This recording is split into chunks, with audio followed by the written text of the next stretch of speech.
EPFO के नए rules, good news भी है और शॉकिंग भी। अगर मैं कहूँ कि अब आप अपनी ईपीएफ के पैसे जल्दी नहीं निकाल पाएंगे, चाहे जॉब चली जाए, तो गुस्सा आएगा ना। बस यही बदलाव हुआ है। कल ही ईपीएफओ के सेंट्रल बोर्ड ऑफ ट्रस्टी की मीटिंग हुई थी, जिसमें कुछ मेजर डिसीजन लिए गए हैं। कुछ पॉजिटिव है और कुछ निगेटिव। चलो पहले पॉजिटिव साइड सुन लेते हैं।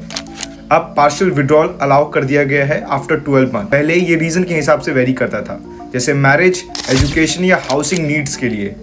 अब मेंबर बिना किसी स्पेसिफिक रीजन के विड्रॉल कर सकते हैं और लिमिट भी बढ़ा दी गई है कुछ कैटेगरीज में अप टू 5 टाइम्स तक। ये सब स्टेप्स लिए गए हैं ताकि ईपीएफ मेंबर के लिए प्रोसेस इजी हो जाए, कॉम्प्लेक्स रूल सिंप्लीफाई हो जाए। बस 3 मेन कैटेगरी हाउसिंग, एजुकेशन और marriage. Provident fund including employ share अब विड्रॉ कर सकते हो एनी टाइम आफ्टर ज्वाइनिंग और लिमिट भी इंक्रीज कर दी गई है। लेकिन अब आते हैं नेगेटिव साइड पे और ये थोड़ा शॉकिंग है।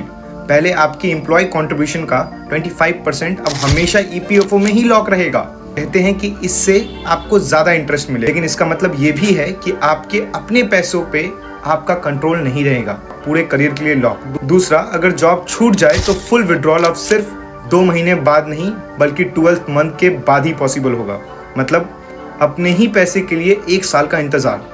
तीसरा, पेंशन विड्रॉल पीरियड भी बढ़ गया है। पहले 2 मंथ में निकाल सकते थे, 36 मंथ का वेट करना पड़ेगा। ये पेंशन कंपोनेंट के लिए है जो ईपीएफ का पार्ट होता है और ये चेंज काफी ट्रबलिंग लग रहा है।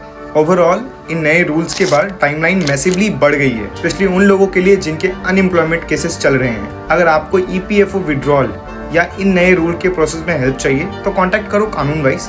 हम स्पेशलाइज करते हैं ऐसे फाइनेंशियल और एम्प्लॉयमेंट लॉ पे।